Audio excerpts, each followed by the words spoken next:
My name is Vladimir Valjarevic, and I would like to welcome you to my presentation. It is inspired by François Couperin's exercises, published in 1716 in his treatise titled The Art of Playing the Harpsichord. In my analysis, I will suggest how to apply arm weight to these exercises and use them as a helpful tool in contemporary piano playing. Arm weight defines performance on a modern piano. The modern instrument is heavier than its predecessors, and it offers a wide dynamic range. The dynamics are produced by manipulation of weight, using more for louder and less for softer sounds. The same is true for weight application across the entire family of keyboard instruments, allotting less to older keyboards and more to contemporary piano. Older instruments were lighter and with a small or non-existent dynamic range, and the usage of contemporary dynamic shaping weight would have been an impediment in such environment. Paul Badura-Škoda said that playing older keyboard instruments, including harpsichord, clavichord, and fortepiano, requires less strength but more agility. Agility is a necessity in skilled playing of any keyboard instrument, as it facilitates movement and with it expression. Weight became crucial as the instrument changed through time, becoming heavier and with a wider dynamic range. These two concepts, agility and weight, are profoundly interdependent in contemporary piano playing, allowing for creation of singing, nuanced phrases, and overcoming the percussive nature of the instrument. François Couperin wrote The Art of Playing the Harpsichord in 1716. It is an important document analyzing the performance style of the day and instructing players in keyboard performance. Toward the end of the book, Couperin includes evolutions or little exercises for training the hands. In this section, I'm especially interested in ascending and descending patterns of 3, 4, 5, 6, 7, and 8 notes. These exercises support agility and flexibility and could be applied equally well on a modern instrument, adding the weight component. In the title of the exercises, Couperin uses the French verb former, which could be translated as training, but also shaping the hands. To me, this implies the thoughtful process of building an agile and flexible keyboard technique. Let me start with the slur of 3 notes. Each slur implies one movement or breath of the hand, and by extension, the arm. Chopin was famous for saying that the arm of the pianist is the lung of the pianist, and therefore it must breathe like a singer. In this one gesture, the wrist has a pivotal role in providing the movement or breathing and bridging the fingers with the rest of the arm. The agility allows all parts of the arm to work as a unit, with 3 major joints, the shoulder, the elbow, and the wrist, working in unison, supporting the hand and the fingers. In the words of Abby Whiteside, in playing, we are moving from the center to the periphery, attaching the arms to the torso and ultimately feeling grounded in the hips and the sit bones. This is the center, and the fingers are the periphery. On older keyboard instruments, this alignment provides flexibility and flow.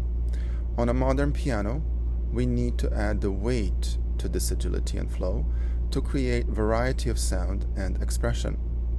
We can awaken the weight by performing simple exercises of letting the arms hang loose by the body or dropping them into the lap. We are trying to find a movement which is not manufactured but reminds of a natural gesture. Then we transfer such weight into the first note of Couperin's slur of 3 notes, using the first finger of the right hand. Practicing this weight transfer into the first note of the 3 initiates the sense of gesture or breath. Notice the important role of the wrist in such movement in the next video.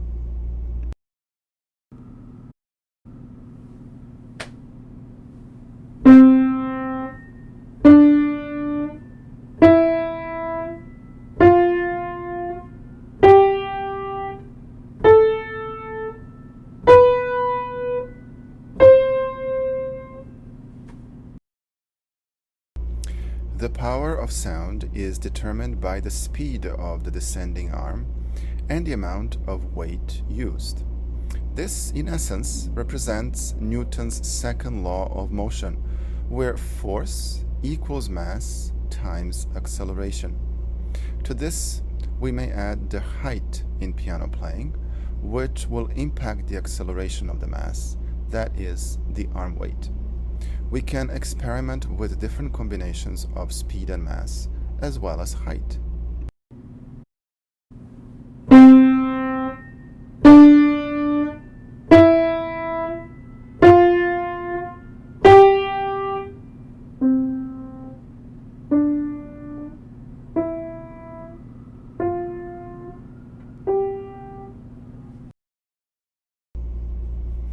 Adding the second note of the gesture or group of 3 happens in that same breath or movement. After playing the first note, the wrist discreetly begins the movement in the opposite direction.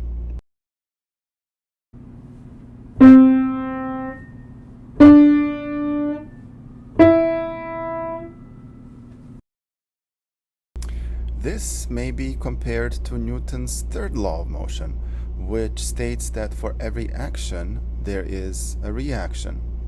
Action, in this sense, is the journey of the weight into the keys, and the reaction starts with releasing the weight and leaving the keyboard.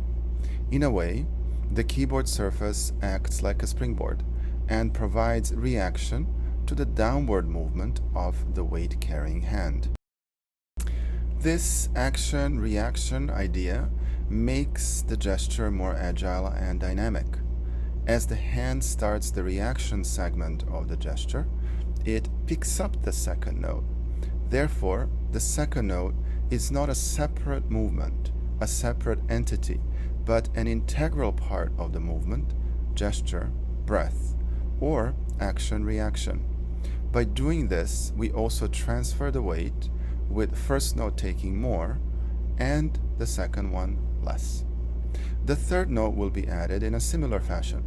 The one gesture will now be populated with 3 sounds, each showcasing a different amount of weight.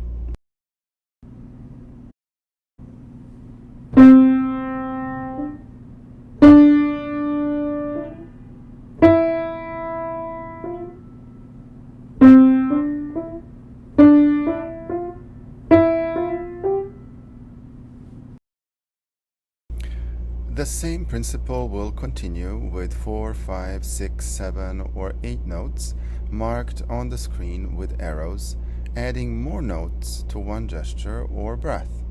The analogy with a violin bow may be especially useful and inspiring, where so many notes are placed on one up bow or down bow. Such practice may heighten the sense of singing, flowing phrase, and clarity of expression, overcoming percussive note-by-note execution. For greater authenticity, I will mainly apply Baroque fingerings in the next recording, but I do recommend that the patterns are practiced with the contemporary fingering for greater ease of learning.